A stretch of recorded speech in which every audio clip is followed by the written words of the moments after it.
Today I'm out of the classroom, but I'm going to teach you how to make a poster today just out of some simple shapes. And what might look a little complicated at first glance, I'll show you how we can build stuff like this using shapes that look like this. And I'm going to walk through it step by step with you and kind of show you the ropes and see what you guys can make at the end of the day. I just noticed a couple things here. One is that not only have I created this part, but I've added some extra things to it, modified it and changed from the basic first um, design. I've added some text to it with specific fonts and colors. I put a rectangle in the back with a nice frame around the outside, and I've included one of my designs from the last assignment. So what's in a name? We're going to be using that as your signature on this one today. All right, let's go ahead and get started. And the first thing we're going to do is come over here and we're going to take a look at these objects. So these are the tools that you get, and you're going to build them here. And then once you make the design here, we're going to make a new artboard, and you are going to design a poster from that here. Now you can make it whatever you want to. You can design it however you see fit, but the goal is to create a poster based off of this object that we're going to create. So to start off, the very first thing you want to do is our selection tool here. We're going to use the selection tool. We're going to leave all of these objects here. We're going to make copies of them. So hold down the Option key and you'll see the cursor change like this, right, to the double arrow. And you're going to click and drag, and we're going to move that blue shape over here first. Remember to keep your finger on the Option key until you let go of the mouse. Next, we're going to come to this shape right here, and we're going to learn about a new tool. This tool is invaluable. In a lot of instances, it can help you to do a lot of cool stuff really easily and make complex shapes really easily. So you'll see we have this rounded rectangle here with corners at the bottom, and that same shape is going to be made using these tools right here. And to do that, we're going to click and drag across both of them like this, and we're going to learn how to join these together. There's a couple different ways we could go about this. One of them is the Pathfinder tool, and you'll find that in the Properties tab. And it has a variety of different functions here, including this one which says click to unite. This one says minus the front shape. This one says take the intersect of the shape. And this says take everything that's not overlapping, or the exclusion here. And when you click these buttons, if you click this one, click, those two shapes join together as one.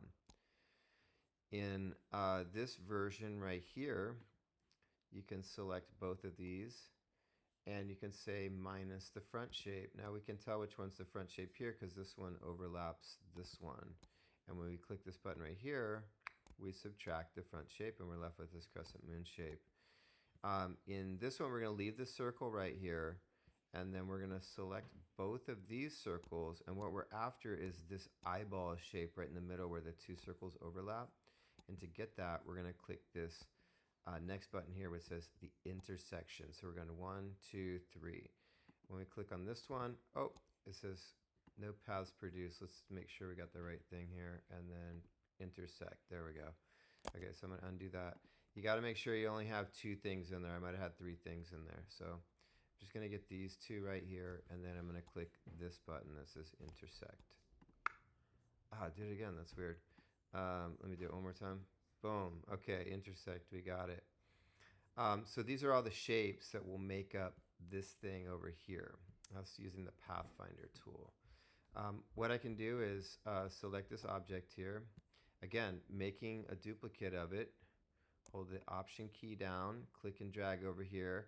And you could put this right over the top right here, but it's a little bit, maybe a little bit uninteresting. Try dragging it off center a little bit so we can get that sense of kind of like 3D, like it goes into this space. This kind of interesting overlapping design technique right here. And then we've got the eyeball itself, so that's this piece. And again, holding the Option key down, we're going to make a duplicate. I'm going to put it over here and find the place to center it up. And then we get the pupil, which is this part right here. Oh, I said I was going to make copies, and I didn't. I go back here, just click and drag, holding the Option key, looking for that little intersect symbol there, and then finally this one, the crescent, and I'm going to put this right here. And that's how we got the basic shape of this. You can select everything here and group it together. That'll help it to function a little bit easier. And then I'm going to take all of this stuff here. I'm just going to move it over. And I'll just go through the process of like making this thing here. So I'm going to start off with just something for the background. Now you could choose to cover this whole artboard right here just by clicking and dragging across it like this. Or you could draw something that's in the middle.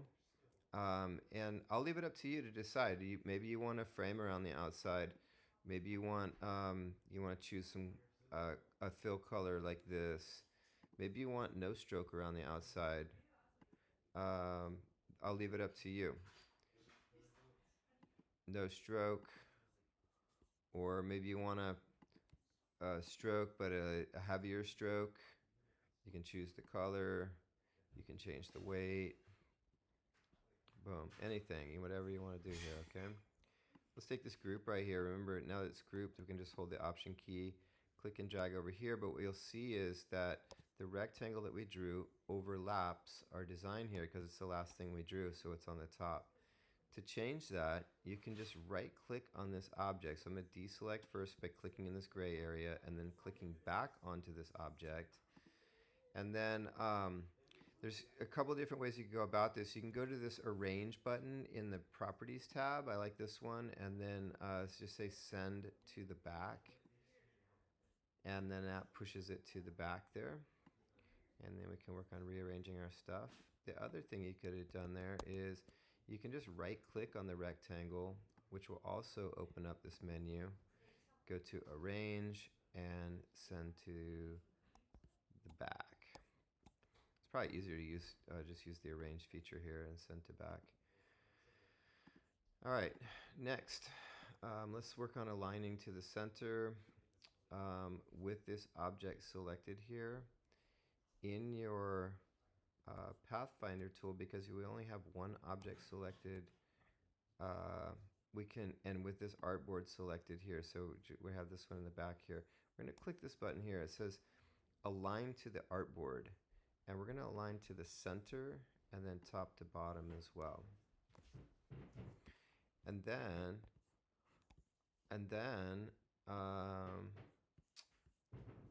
let's see what's next. You can change up anything that you want to inside of here. So there's a couple different ways you could go about that. We could open this up and you'll see that I have the group selected here. You could go through and tag the different elements inside of here. So for example, like in this one, I made the outlines orange.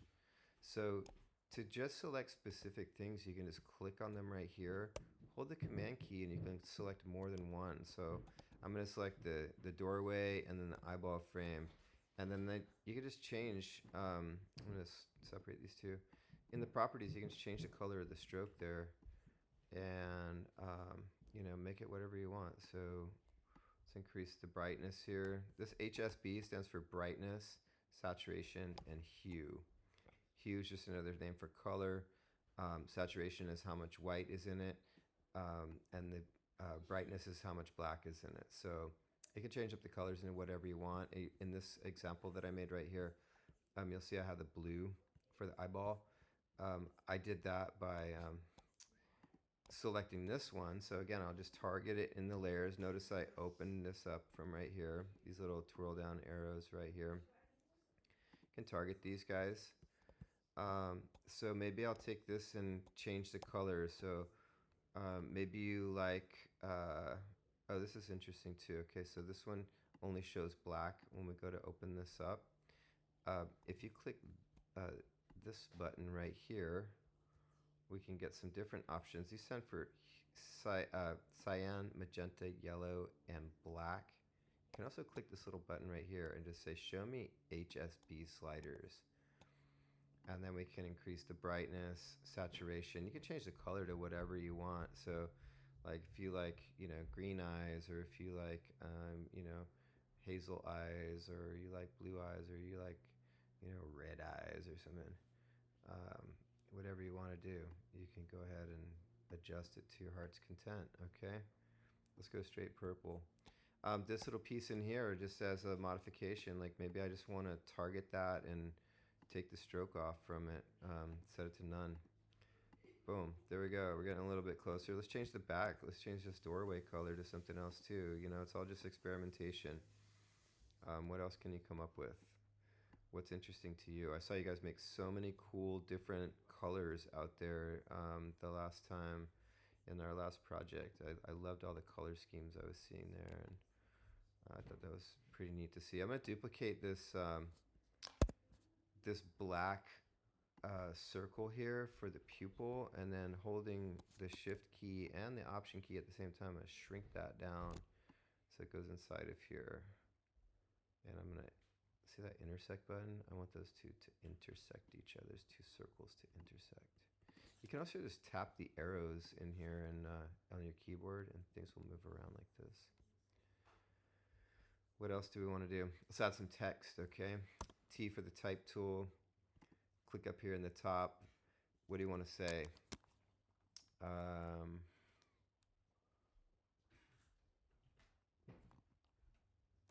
Mal. Oh.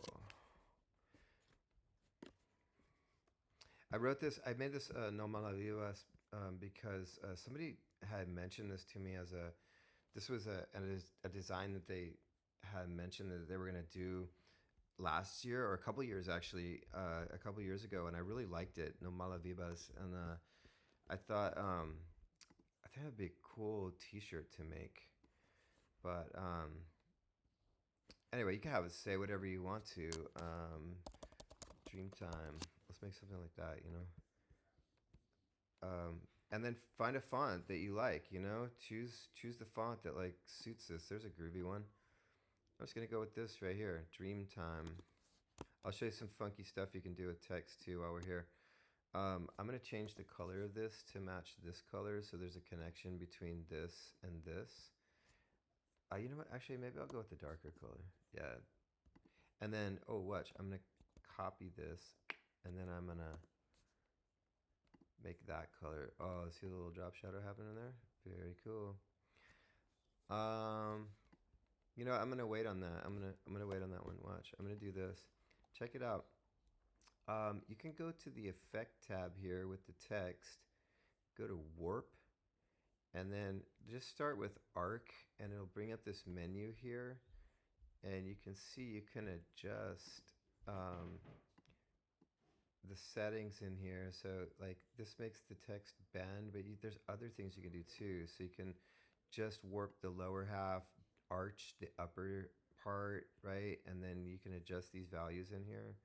Come up with all kinds of different stuff inside of here. This is good for lots of text.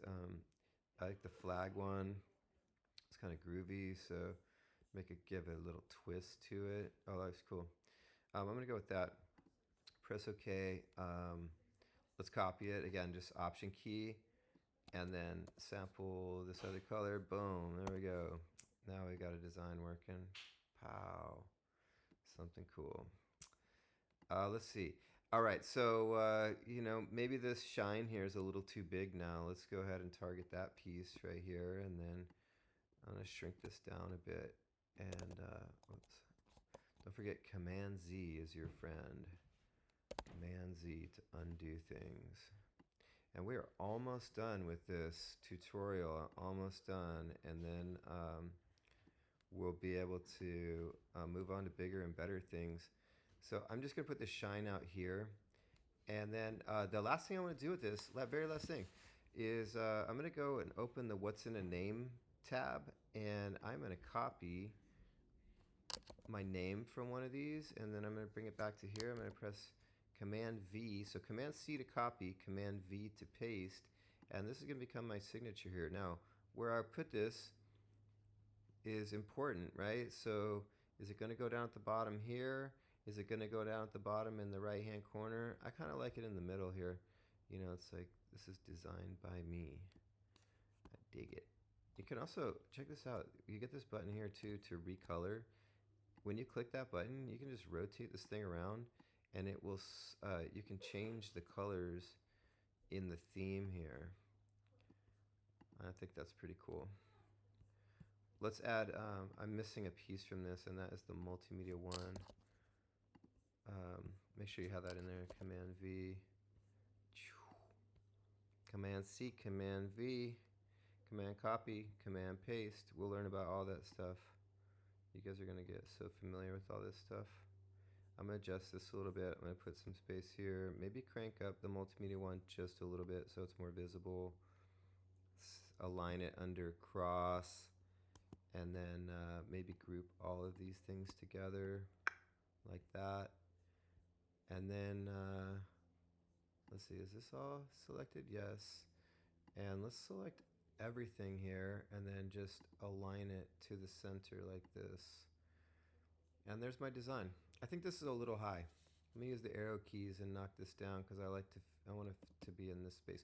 Oh, I put another shape behind this one too because I thought it was a little flat just sitting by itself. So I'm gonna do that in this one too. I'm just gonna add, another design element here. I'm gonna make this stripe, and I'm gonna align that to the center. And then I'm gonna take this, I'm gonna hold the Option key and drag down one time. Now watch this one, this one's a cool trick. Press Command, let me redo that. Hold the Option key, drag it down. You want it to stay in line with the one above it, so the one you just made the copy of. If you hold the Shift key while you're holding the Option key, it'll go in a straight line. And then you press Command D, and it will repeat that pattern that you just made. It'll just do the same thing again. Group all that stuff together. Take that group, put it behind your design. Maybe change the color up. Last thing here, find the color that works. Could be anywhere along here. That's cool. Let's go with that. Dreamtime. Bam, Mr. Cross. There's my design. Okay, that's your design for the day. Learning to use the Pathfinder tool to make these compound shapes, and then we learned a bunch of other stuff inside of there. When you're done with this, press Command S to save. Make sure it's saved. Let's do File, Save As. Save it to a cloud document, and it's called Let's Design a Door Icon. We'll hit the Save button. Now to export, we want to export just this artboard, and this artboard here is artboard number 2. And when we go to File, we're going to go to Export and choose Export As. We're going to click Use Artboards, and the range that we want is just number 2. Save this into your Multimedia 1 folder. I can't access it because I'm at home right now. So I'm just going to save it on my desktop. I'm going to have you export it into your folder. And then hit the export button. Make sure this says high quality, high resolution, transparent background, and then we'll hit the OK button, and I'll have the PNG file exported. That's what you're going to turn into Canvas. I'll see you at the end of class. I'll see all your work, okay? And I'll see you guys on Wednesday. Take care.